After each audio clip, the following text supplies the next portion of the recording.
So hello guys and welcome back to another YouTube video. तो मेरा नाम है ऋषिकेश और आप देख रहे हैं मेरा चैनल ऋषिकेश घोलप। तो इस चैनल पर मैं फ़ोटोग्राफी रिलेटेड कंटेंट डालता हूँ। सो आज की वीडियो में मैं ये बताने वाला हूँ कि how to capture better pictures with your smartphone using simple tricks. तो कुछ ऐसी ट्रिक्स है जो मैं यूज़ करता हूँ क्योंकि मैं भी एक मोबाइल फ़ोटोग्राफ़र हूँ और मैं क्या क्या ट्रिक्स यूज़ करता हूँ या फिर स्टेप्स यूज़ करता हूँ वो मैं आपको इस वीडियो में बताऊँगा। So let's start with today's video.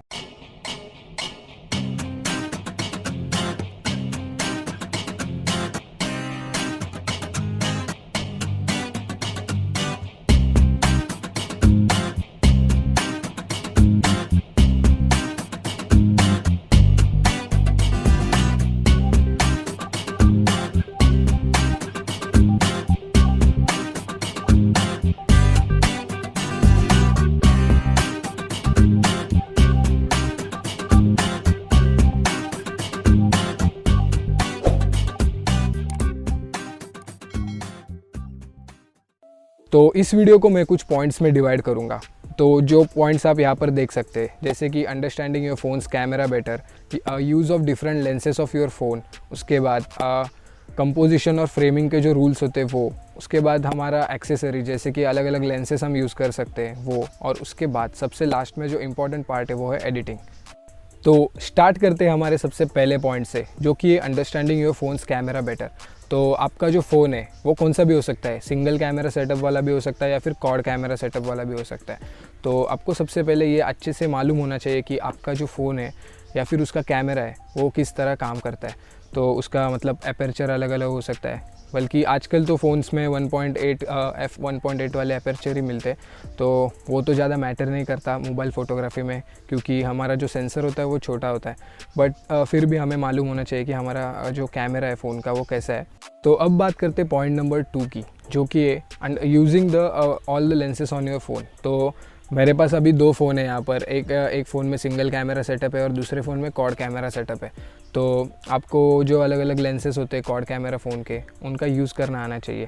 तो अलग अलग लेंसेज ऐसे होते हैं जैसे कि हमारा मेन सेंसर होता है जो कि नॉर्मल वाला, उसके बाद एक अल्ट्रा वाइड सेंसर होता है, उसके बाद एक मैक्रो लेंस वाला होता है और लास्ट में एक डेप्थ सेंसर होता है। तो मैं मेनली अल्ट्रा वाइड एंगल और मेन कैमरा यूज़ करता हूँ क्योंकि मैक्रो के लिए मैं एक्सटर्नल लेंस यूज़ करता हूँ और डेप्थ सेंसर पोर्ट्रेट मोड में यूज़ होता है। तो हम अगर पोर्ट्रेट मोड यूज़ करते हैं तो हमें डेप्थ सेंसर का यूज़ होता है। तो हमें इन चारों कैमरों के बारे में अच्छे से इन्फॉर्मेशन होनी चाहिए और कौन से सिचुएशन में हम उसे क्लिक कर सकते हैं और अलग अलग फ़ोन्स के कैमरा यूज़ करके वो हमें मालूम होना चाहिए। जैसे कि अगर आप नॉर्मल शूट कर रहे हैं या फिर नॉर्मल कोई फ्रेम ले रहे हैं तो आप नॉर्मल कैमरा यूज़ कर सकते हैं। उसके बाद अगर आप किसी मतलब छोटी जगह पर है और आपको एक वाइड फ्रेम चाहिए या फिर आप आर्किटेक्चरल शूट कर रहे हैं या फिर आप सिमेट्री शूट कर रहे हैं तो आप अल्ट्रा वाइड एंगल कैमरा का यूज़ कर सकते हैं। अगर आपके पास एक्सटर्नल मैक्रो लेंस नहीं है और आपको किसी इंसेक्ट का फ़ोटो लेना है तो आप फ़ोन का जो इनबिल्ड मैक्रो लेंस होता है जो कि 5 मेगापिक्सल या 2 मेगापिक्सल का होता है उसका यूज़ कर सकते हैं। और अगर आपको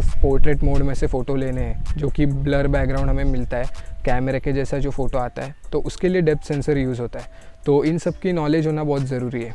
तो अब बात करते हैं हमारा थर्ड पॉइंट और सबसे मेन पॉइंट, जो कि आप अगर मोबाइल फ़ोटोग्राफी भी कर रहे हैं या फिर कैमरा से भी फ़ोटोग्राफी कर रहे हैं, ये वाला पॉइंट सबसे इम्पॉर्टेंट है जो कि है फ्रेमिंग एंड कंपोजिशन। आपकी जो फ़ोटोग्राफी होती है या फिर जो स्टोरी टेलिंग होती है वो इन 2 चीज़ों पे बहुत डिपेंड करती है। तो फ्रेमिंग और कंपोजिशन का अगर मैं नॉर्मलाइज में आपको बताऊँ तो फ्रेमिंग मतलब आप अपने जो फ्रेम को फ्रेम करते हैं, मतलब जो हम देख रहे हैं हमें जिस चीज़ का फ़ोटो क्लिक करना है उसको हम जब फ्रेम करते हैं उसे हम फ्रेमिंग कहते हैं। और जो कंपोजिशन होता है वो होता है कि फ्रेम को हम कैसे कंपोज कर रहे हैं। तो कंपोजिशन के कुछ रूल्स होते हैं जैसे कि rule of thirds, golden ratio, leading lines और बहुत सारे होते हैं। तो मैं इन 3 चीज़ों को मेनली यूज़ करता हूँ जब मैं फ़ोटो क्लिक करता हूँ और इसके लिए हमें सबसे ज़्यादा ज़रूरी होता है वो होता है ग्रिड लाइंस।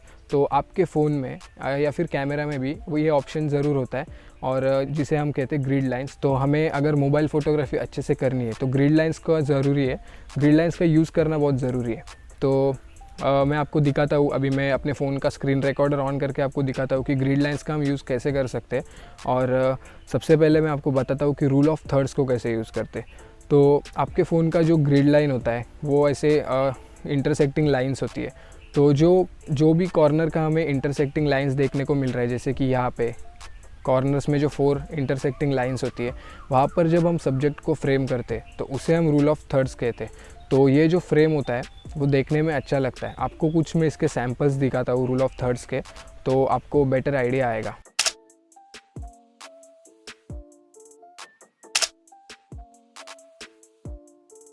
तो हमारा जो सेकंड रूल है वो है गोल्डन रेशियो। तो गोल्डन रेशियो को तो मैं अभी ऐसे एक्सप्लेन नहीं कर सकता, मगर मैं कुछ आपको पिक्चर्स दिखाता हूँ जिसके थ्रू आपको आइडिया आ जाएगा कि गोल्डन रेशियो क्या होता है। तो जो थर्ड हमारा जो रूल है वो है लीडिंग लाइंस। तो लीडिंग लाइंस में क्या होता है कि आपका जो सब्जेक्ट है वो जहाँ पर भी होगा, मतलब आपके पूरे फ्रेम में कहीं पर भी जो सब्जेक्ट होगा तो उसके आजू बाजू में आपको कुछ तो लीडिंग दिखाना होता है। या फिर मैं आपको एग्जांपल के थ्रू दिखाता हूँ। तो इस एग्जांपल में आप देख सकते हैं कि कैसे मैंने अपने फ्रेम किया है मैंने, और आप देख सकते हैं कि हमें यहाँ पे लीडिंग लाइंस देखने को मिल रही है। ये जो आर्किटेक्चर मैंने शूट किया है इसके अंदर, तो ये बहुत ज़रूरी होता है। और लीडिंग लाइंस से हम दिखा सकते हैं कि हमारा जो अटेंशन जा रहा है वो सब्जेक्ट की तरफ जा रहा है। तो ये कुछ फ्रेमिंग और कंपोजिशन के रूल्स है। और ग्रिड लाइंस का यूज़ हम सिमेट्री दिखाने के लिए भी कर सकते हैं। मैं कुछ आपको सिमेट्री के एग्जांपल्स दिखाता हूँ जिससे आपको बेटर आइडिया आएगा कि हमें ग्रिड लाइंस कैसे यूज़ करनी है, और उसका यूज़ करके हम फ़ोन से भी कैसे अच्छे फ़ोटोज़ क्लिक कर सकते हैं।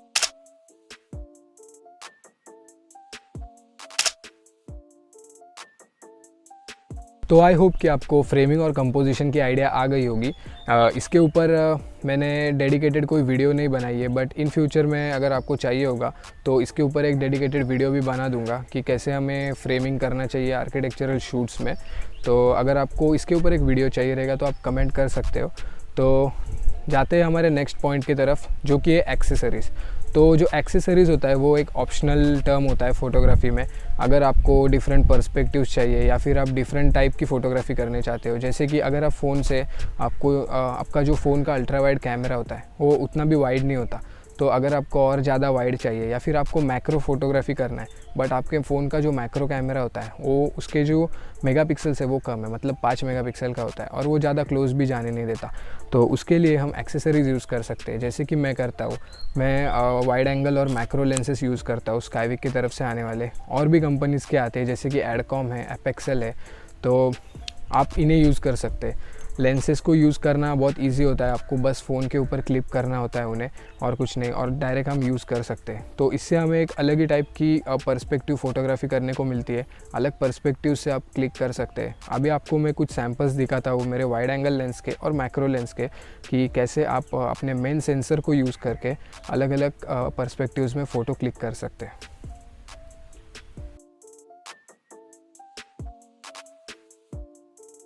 तो आई होप कि मैं ये जो वीडियो बना रहा हूँ ये अब तक आपको हेल्पफुल लगी होगी। तो मोबाइल फ़ोटोग्राफी में हम अभी सबसे लास्ट पॉइंट पर आते हैं, और वो बहुत इंपॉर्टेंट होता है क्योंकि हमारे जो फ़ोन के कैमराज होते हैं वो उतने डिटेल्स या फिर कलर्स कैप्चर नहीं कर पाते जितना एक DSLR कर पाता है।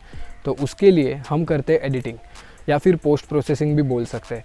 तो एडिटिंग करने के लिए डिफरेंट सॉफ्टवेयर्स होते हैं, और अगर आप मोबाइल फ़ोटोग्राफी कर रहे हैं तो मेनली अगर आप मेरे जैसे मोबाइल फ़ोटोग्राफ़र होगे तो मेनली आप फ़ोन से ही एडिट करोगे। तो उसके लिए मैं 2 सॉफ्टवेयर्स को यूज़ करता हूँ, जैसे कि एडोब का लाइटरूम और गूगल का स्नैपसीड। ये 2 जो एप्लीकेशंस है ये मैं मेनली यूज़ करता हूँ मेरे कलर करेक्शन के लिए और फाइनल टच के लिए। तो आपको अगर डेडिकेटेड वीडियो देखना है एडिटिंग पे कि मैं कैसे एडिट करता हूँ, तो आई बटन में लिंक आ रहा होगा। मैंने इसके ऊपर पहले ही एक वीडियो बनाई है कि कैसे मैं अपने फ़ोटोज़ को एडिट करता हूँ इन 2 ऐप्स को यूज़ करके। इसके साथ मैं एक ऐप का बता रहा हूँ जो कि है लेंस डिस्टॉर्शन। अगर आपको अपने फ़ोन्स में या फिर अपने फ़ोटोज़ में आपको फ्लेयर्स डालने या फिर लाइट के लीक्स डालने, तो आप उस ऐप को यूज़ कर सकते हो। तो यही थी कुछ बातें जो मोबाइल फ़ोटोग्राफी से रिलेटेड मैं आपको बताना चाहता था, और मैं इन्हीं को यूज़ करके अपनी मोबाइल फ़ोटोग्राफी करता हूँ। अगर आपको कुछ मेरे और फोटोग्राफी सैम्पल्स देखने हैं तो आप मेरा इंस्टाग्राम अकाउंट देख सकते हैं जो कि नीचे फ्लैश हो रहा है @visualoutcomes। यहाँ पर मैं मेनली अभी मैंने कैमरा परचेज़ कर लिया इसलिए मैं बीच बीच में कैमरा के भी फ़ोटोज़ डालता हूँ, बट मेनली मैं फ़ोन के ही फ़ोटोज़ डालता था पहले और अभी भी डालता हूँ।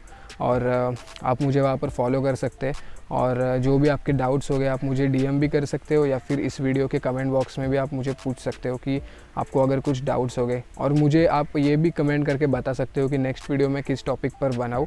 So let's end this video. I hope कि आपको ये वीडियो अच्छा लगा होगा। अगर आपको अच्छा लगा तो don't forget to like and subscribe to my channel. अगर आप इस चैनल पर नए हो तो। So thank you.